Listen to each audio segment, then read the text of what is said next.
Hello everyone, welcome back to my channel. Carmine from New York here, photographer in Manhattan since the 1970s. This is photo class number 399. Oh man, our next episode is number 400. Oh, there's going to be big stuff for you guys on the next episode. All right, let's talk about this episode. Okay, first, subscribe. Next, comment below. Next, give me a thumbs up. And what the heck is this sitting on my Leica? All right, guys, this is the Tokina autofocus lens.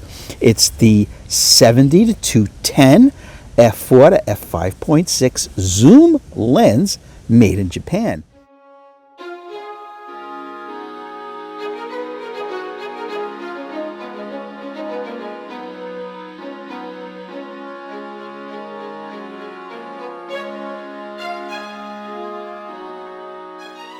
This is my favorite 70 to 210 made by Tokina. They have many versions of this lens, okay?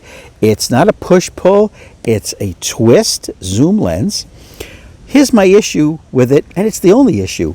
This very extremely narrow focusing ring, and I have to use it for every shot because even though this is an autofocus lens, I have it adapted with a dumb adapter. That means that the lens does not talk to the camera body.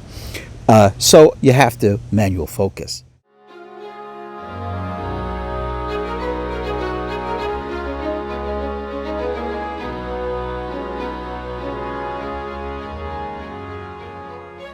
There is no autofocus. And if you're going to use this lens on your Nikon, Canon, whatever, with a dumb adapter, make sure it has a aperture ring. This one has a clickable aperture ring, okay? Because if it doesn't, you'll only be able to shoot the lens wide open. All right, let's keep going. The camera it's mounted on is the Leica SL mirrorless camera, full frame, 24 megapixels. Throughout this video, you're going to see the photographs I took on this partly cloudy, cool autumn day.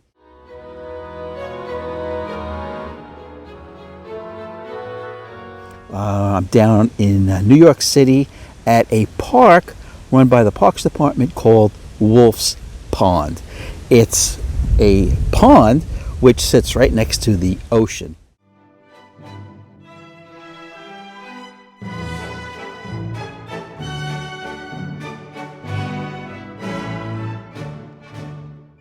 This version of the Tokina lens is the SD version.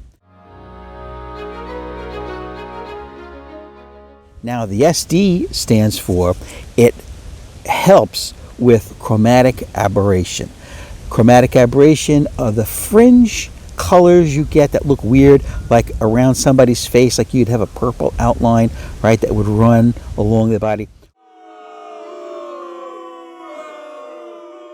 Well, this SD glass from the Tokina helps eliminate it, and I think it does an excellent job. So when I pick up Tokina lenses from this era, right, this is decades old, I make sure that it's an SD lens.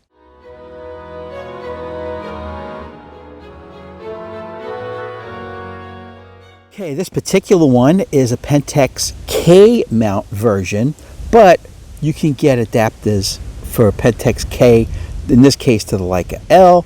You can get it to Nikon F, you can get it to Canon mounts, very simply. And those mounts run, those adapters run like 20 bucks. This lens in minty condition is only about $49. You can get them for $20 depending on the condition. Now, about condition, make sure it doesn't have haze, cloudiness, or fog. You don't want any lens, even if it's $1, that has that. But it's okay if it's got a little scratch on the front. It's okay if it's got a little fungus on the front.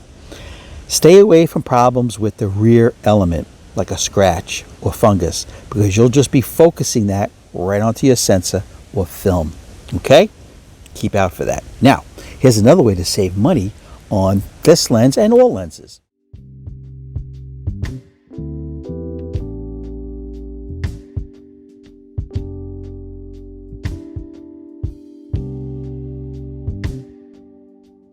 If you're going to use an autofocus lens on a dumb adapter, right, so you have to manual focus anyway, look for one that says autofocus doesn't work, and you'll get it for half price because you have to focus it by hand anyway. All right. What am I shooting all of these photographs you're looking at today? Well, I'm using aperture priority f8. You know the story. f8 is the sharpest aperture for every lens ever made, in my opinion, but who am I? I've only been a photographer for 50 plus years.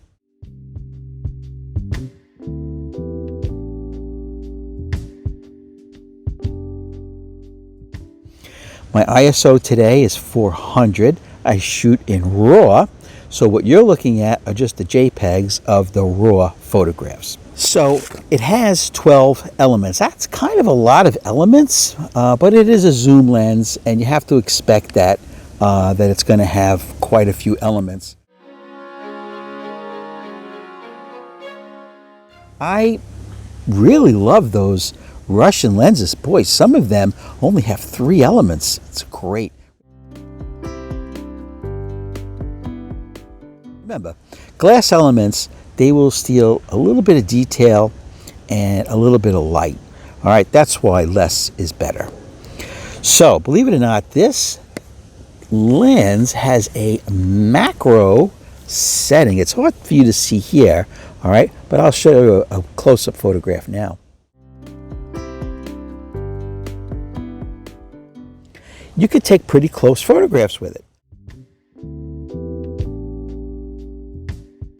As we look at all these photographs, remember, hit the subscribe button and comment if you've ever used any Tokina lens. Let me know your thoughts. All right, guys, let's enjoy all of the photos. Bye-bye.